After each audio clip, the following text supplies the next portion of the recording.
Everybody, it's Sports Time. I'm Ricardo Lightbourn. I'm dedicating sports tonight to all of the B groups in the Junkanoo Parade that was held New Year's evening. We won. Don't worry about that. That Junkanoo committee going to pay the price later. The Grand Bahama Girls Development Soccer League, in term is having a pretty good one. They'll get back on the pitch January 11th at the Freeport Rugby Club. Coordinator Mary Knowles had a very good time. In terms of December, I'll tell you where she went. Mary Knowles spent 5 days in Mexico, not on vacation, but as a participant in the Pan American Games coaching clinic. Mary was given an opportunity because of her coaching experience in the Grand Bahama Girls Development Soccer League, which has now ballooned to well over some 300 girls. The instructor was the women's national coach, Leonardo Muller, for Mexico, and his staff. They coached the team. It was in Spanish, so we had an interpreter. It was a very good course. It spoke about how we have to see so much in broad perspective than just daily or monthly. You know, you need a plan for the country, a plan for whoever you're responsible for. How do you get from point A to point B? The coaches' clinic focused around girls' soccer and the development aspect of the game. Mary said she was shocked to know how women's soccer has grown. It was mind-boggling when you hear things like the United States women's program have a $9.5 million budget for each year. There's 860,000 girls playing soccer, or females playing soccer in Canada. These are countries that are in CONCACAF. These are countries you have to compete against in order to make it at an international level, in order to get to the Olympics or get to, World Cup.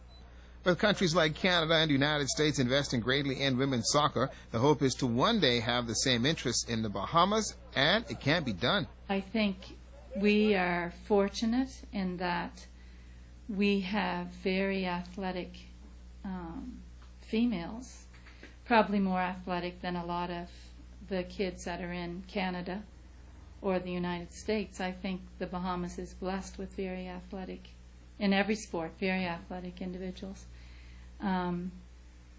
It's coming together and finding the best athletes in each of the islands, not just one island. Well, folks, the Grand Bahama Secondary School Athletic Association executives are going to be meeting this coming Monday. That is January 6th at 4 o'clock. They'll be at the St. George's Gym, and on the agenda will be the opening of the high school basketball season. It's set for January 15th. And it's also going to be a pretty good one at the Grand Bahama track and field meet also to be discussed. And also they're going to be talking about the B3A's new age divisions. Now, the volleyball and softball awards will be on the table for discussion as well. And the Grand Bahama Basketball Association say they will get their new season start this coming Monday the 6th. They'll be at the St. George's Gym. The defending champions, now the Arawak Stars, will take on the Saturday Ballers, and the Grand Bahama Shipyard will take on the Men of Honor. Set for 8 o'clock. We will keep our fingers crossed. The Commonwealth American Football League returns to play this weekend and in New Providence here in Grand Bahama, and it's expected to be a pretty good second half of play. The Commonwealth American Football League will return to the gridiron Saturday, January 4th at the Grand Bahama Sports Complex with the Igmora Crushers meeting the Rebound Boys Falcons. The Igmora Crushers are undefeated, and the 8-6 win over the Grand Bahama Bulldogs was a statement game. The Bulldogs gave the Crushers a game of it and will be looking to revenge that particular game when they meet again. Young Bulldogs team have lots of talent, and it's back to that practice field to fine-tune their game. The OAJ Sands Pros trip to Grand Bahama was rewarding. The Pros are on a roll and will host the Igmora Crushers January 11th in New Providence at the D.W. Davis Field. CFL President Obi Roberts likes the mix of football. I expect it to be a very competitive league. Once you see the juices of now Nassau and Grand Bahama are revisiting the rivalry once again, everyone now is going to come out. I've been getting calls, emails, Facebook messages in terms of it's great to see football back in Grand Bahama. It's great to see inter-island travel back in Grand Bahama and Nassau. And you'll see football begin to grow. The CFL is back in Grand Bahama. And you're going to see the CFL expand their tentacles throughout the entire country right now. And the football, full contact football is back, and it's going to grow to magnificent heights.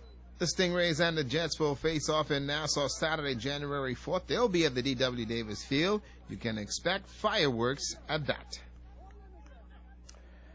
And all of us here at ZNS also say to our colleague, Tiza Blash, will be with you tomorrow as you say farewell to your mother. We miss you, and we do, in turn, love you. Let's look at your sports tonight.